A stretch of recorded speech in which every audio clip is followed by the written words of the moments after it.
ஹே team, நம்ம சேனல்ல போடுற ஃபர்ஸ்ட் படம் அருமையான படமா இருக்கணுங்கிறதுக்காக உங்களுக்காக ஒரு தரமான படத்தோட வந்திருக்கேன். வாங்க நம்ம படத்துக்குள்ள போயிடலாம்.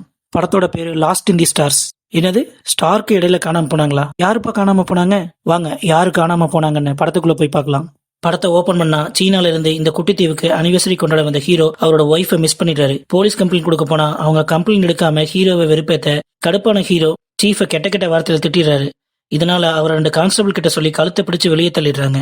என்ன பண்றதுன்னு தெரியாம ஹீரோ அங்கேயே ஒரு இடத்துல உட்காந்து அழுதுட்டு இருக்க அங்க கடவுளா பார்த்து ஒரு சைனீஸ் போலீஸ்காரனை அவர்கிட்ட அனுப்பி வைக்கிறாரு.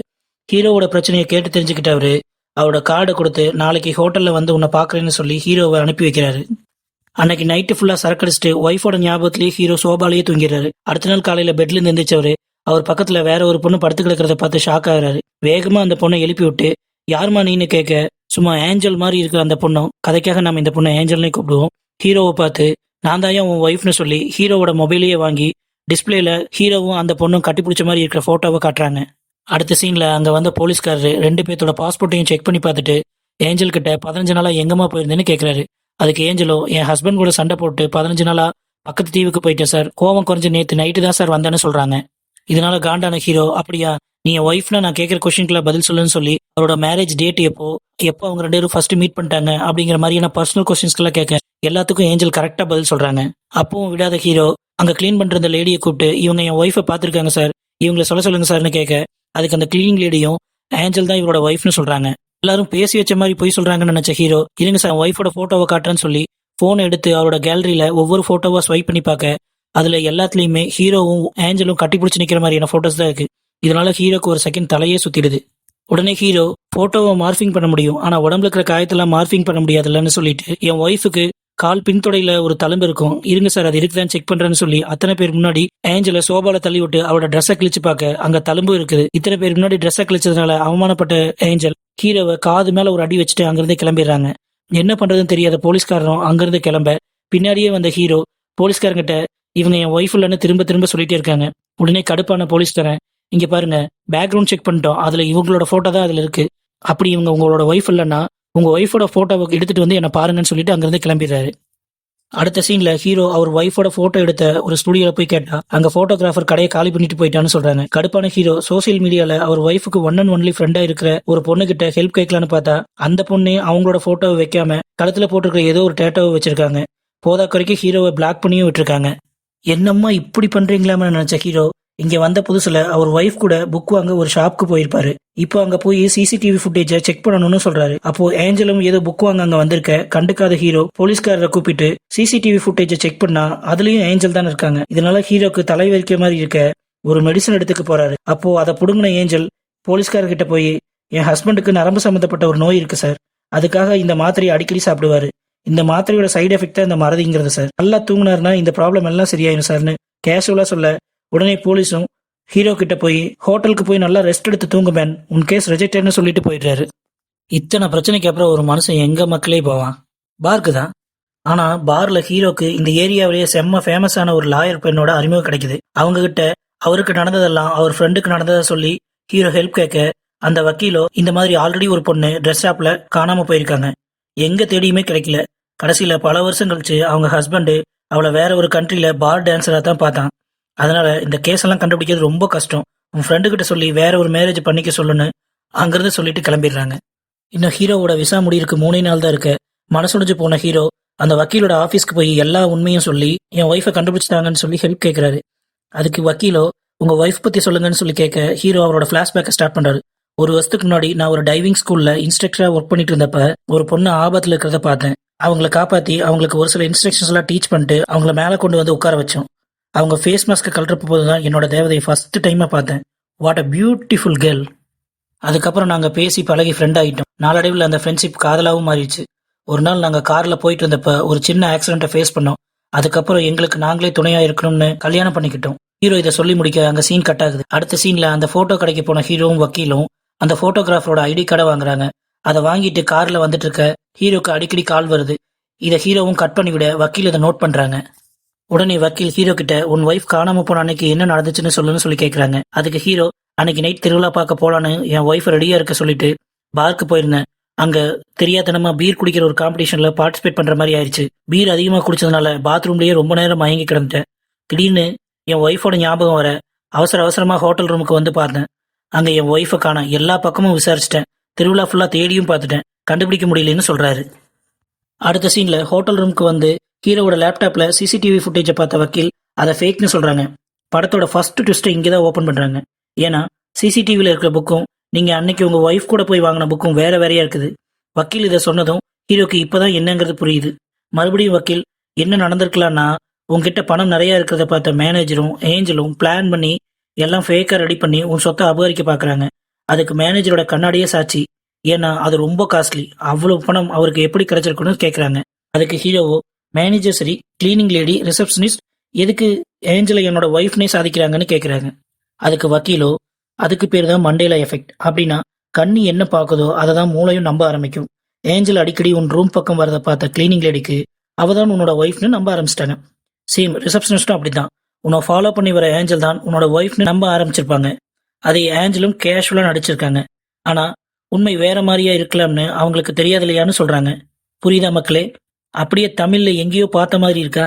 கண்டுபிடிச்சிங்கன்னா கமெண்ட்ல சொல்லுங்க பார்க்கலாம்.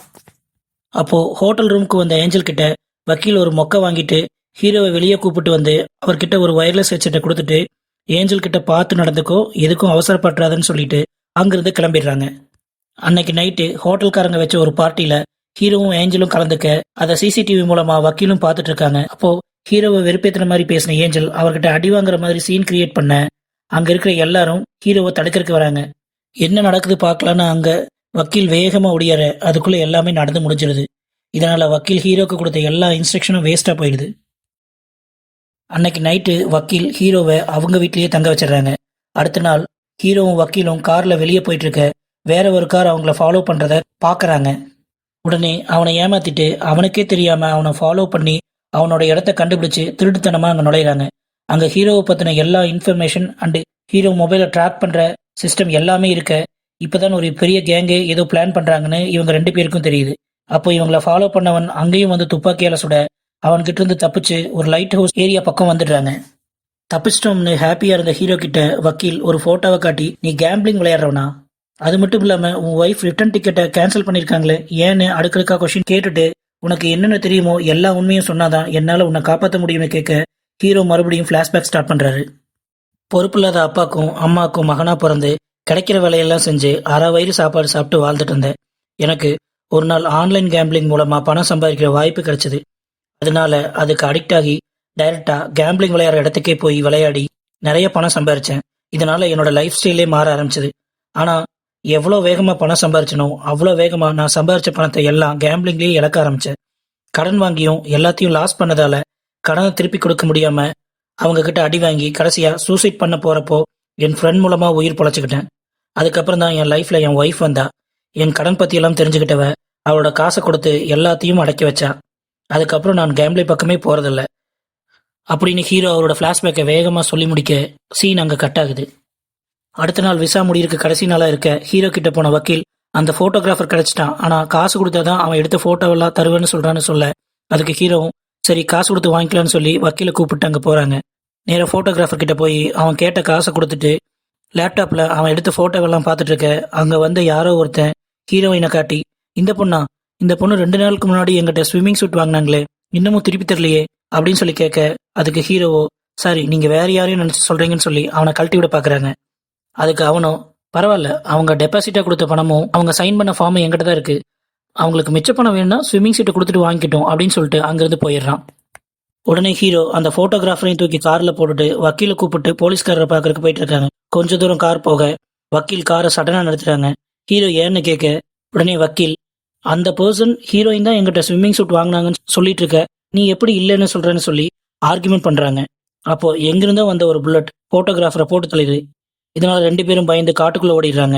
அப்போ ஒரு நீர்வீழ்ச்சியிலிருந்து எட்டி குதிக்க வேண்டிய நிலைமை வர தெரியாம வக்கீலோட கைப்பட்டு ஹீரோ அந்த நீர்வீழ்ச்சியில குதிக்க வேண்டியது ஆயிடுது. அதுல இருந்து வெளியே வந்த ஹீரோ வேகமா ஹோட்டலுக்கு போய் அவரோட ட்ரெஸ் எல்லாம் எடுத்துட்டு இங்கிருந்து கிளம்பி ஓடிடலாம் அப்படின்னு ட்ரை பண்ண அங்க வந்த ஏஞ்சல் அவங்க கையில இருந்து ஒரு பாட்டிலால அவங்க தலையிலேயே அடிச்சுக்கிட்டு பழைய ஹீரோ மேல போட்டுறாங்க. அப்போ அந்த ரூம்குள்ள வந்த ஹோட்டல் ஸ்டாஃப் ஹீரோயின் தலையில ரத்தம் வரதை பார்த்துட்டு அவரை கண்ட்ரோல் பண்றதுக்காக அவருக்கு ஷாக் கொடுத்து மயக்கமாக வைக்கிறாங்க. அடுத்த சீன்ல ஒரு ஆபரேஷன் தியேட்டர்ல ஹீரோக்கு ஆபரேஷன் நடக்க ரெடி ஆயிட்டு இருக்கு. அப்போ அங்க வந்து ஏஞ்சல், சைனீஸ் போலீஸ்காரன் அண்ட் ஃபாலோ பண்ண அந்த ரவுடி 3 பேரும் ஒண்ணா சேர்ந்து நின்று சிரிச்சு நாங்க 3 பேரும் ஒரே டீம் தானே சொல்லாம சொல்றாங்க. அப்போ டாக்டர் ஹீரோவோட ஆபரேஷனுக்கு ஒய்ஃபுங்கிற முறையில் ஏஞ்சல் கிட்ட சைன் வாங்குறாரு. அப்போ ஹீரோ என்ன ஆபரேஷன்ரா பண்ண போறீங்கன்னு கேட்க அதுக்கு ஏஞ்சலோ பயப்படாத, நான் கொல்ல மாட்டோம், உன் மூளையை மட்டும் குழப்பி மெண்டல் ஆக்கிட்டு உன் சொத்தை மட்டும் நாங்கள் லீகலாக எடுத்துக்க போறோம்னு சொல்ல ஹீரோ பயத்தில் கத்துறாரு. அப்போ ஹீரோக்கு மொட்டை அடிச்சு விட்டு மயக்க ஊசி போடுறாங்க. மயக்கத்துலேருந்து ஹீரோ எந்திரிக்க அங்கே நர்ஸ் வேஷத்தில் வந்த வக்கீல் ஹீரோவை பார்த்து, இங்கே பாரு, ஃபோட்டோகிராஃபர் மர்டர் கேஸில் நம்ம 2 பேரையும் தான் போலீஸ் தேடுறாங்க. அதுலேருந்து தப்பிக்கணும்னா இந்த கேங்கை நம்ம மாட்டி விடணும். அவங்க எல்லா பெரிய ஆஃபீஸரையும் காசு கொடுத்து வாங்கிட்டாங்க. இப்போ உன்னோட ஒய்ஃப் உயிரோடையோ இல்லை பணமாவோ கிடைச்சாதான் ஏஞ்சல் உன்னோட ஒய்ஃப் இல்லைன்னு நம்மளால் நிரூபிக்க முடியும். உன் ஒய்ஃப் மிஸ் ஆன அன்னைக்கு நீங்கள் 2 பேரும் ஸ்விம்மிங் சூட் எடுத்துகிட்டு போயிருக்கீங்க. அதுக்கான ப்ரூஃப் இதோ என்கிட்ட இருக்கு. சொல்லு, அவங்கள என்ன பண்ண? நீ அவளை கொலை பண்ணியிருந்தாலும் பரவாயில்ல, அதை ஆக்சிடென்ட் ஆர் சூசைட்னு மாற்றிக்கலாம், நான் பார்த்துக்கிறேன் எல்லாத்தையும். என்ன உண்மைங்கிறத என்கிட்ட சொல்லுன்னு கேட்குறாங்க. நான் அவளோட போகலன்னு ஹீரோ சமாளிக்க, இங்கே பாரு, எல்லா டைவிங் இன்ஸ்ட்ரக்டரும் அவங்க தண்ணியில் குதிக்கிற டைமை வாட்சில் நோட் பண்ணி வைப்பாங்க. அதே மாதிரி தான் நீயும் நோட் பண்ணி வச்சிருக்க. நான் எல்லா உண்மையும் கண்டுபிடிச்சிட்டேன். உனக்கும் உன் ஒய்ஃபுக்கும் உண்டான பிரச்சனை எனக்கு தேவையில்லை. ஃபோட்டோகிராஃபர் கேஸ்லேருந்து நான் தப்பிக்கணும். என்ன நடந்ததுங்கிற உண்மையை என்கிட்ட இப்போ நீ சொல்கிற அப்படின்னு கேட்க ஹீரோ இப்போ தான் உண்மையை சொல்ல ஆரம்பிக்கிறான். படத்தோட பிரம்மாண்டமான ட்விஸ்டியை இங்கிருந்து தான் ஆரம்பிக்கிறாங்க. நான் அவளை தண்ணியிலேருந்து காப்பாற்றதுக்கப்புறம் என் ஃப்ரெண்டு மூலமாக அவள் பெரிய பணக்காரன்னு எனக்கு தெரிய வந்துச்சு. அவளை இம்ப்ரெஸ் பண்ணுறதுக்காக அவளோட எல்லா இன்ட்ரெஸ்ட்டையும் நானும் தேடி தேடி கற்றுக்கிட்டேன். அந்த ஆக்சிடென்ட் கூட நான் போட்ட ஒரு நாடகம் தான். எங்கள் மேரேஜ்க்கு அப்புறமும் கேம்பிளிங் பழக்கம் இருந்துச்சு. இதனால் மணி லாஸ்ட் ஆக ஆரம்பிச்சது. என் ஒய்ஃப் கிட்ட இதுக்காக காசு கேட்டேன். அவள் இனி காசு தர முடியாதுன்னு சொல்லிட்டா. கெஞ்சி கேட்டும் பார்த்தேன், காலில் விழுந்து பார்த்தேன், ஆனால் அவள் காசு கொடுக்க முடியாதுன்னு சொல்லிட்டான். அதனால அன்னைக்கு நைட்டு காசு திருடிடலாம்னு அவளோட லாக்கரை திறந்து அதுலேருந்து காசெல்லாம் எடுத்துருக்கிறப்போ என் ஒய்ஃப் என்னை டைவர்ஸ் பண்ணுறதுக்காக அவள் சைன் பண்ணி வச்சிருந்த பேப்பர் என் கையில் மாட்டுச்சு. அவளும் அவளோட காசும் இல்லைன்னா நான் வெறும் 0 தான். என்ன பண்ணலாம்னு யோசிச்சுட்டு இருந்தப்போ இந்த தீவில் அடிக்கடி பர்சன்ஸ் மிஸ்ஸிங் ஆகிறது என் கண்ணுக்கு பட்டுச்சு.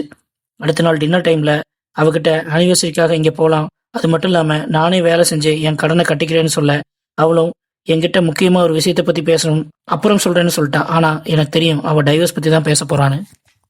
அன்னைக்கு நைட்டு நானே வாண்டடாக பாரில் இருக்க மாதிரி ப்ரூஃப் கிரியேட் பண்ணிட்டு பாத்ரூம் ஜன்னல் வழியாக வெளியே வந்து கடற்கரையில் எனக்காக ஸ்விம்மிங் சூட்டோட காத்துட்டு இருந்த என் ஒய்ஃப் கிட்ட அண்டர் வாட்டர்ல இருந்து ஃபயர் ஒர்க்ஸ் பார்க்கலான்னு கடலுக்குள்ளே கூட்டிகிட்டு போனேன்.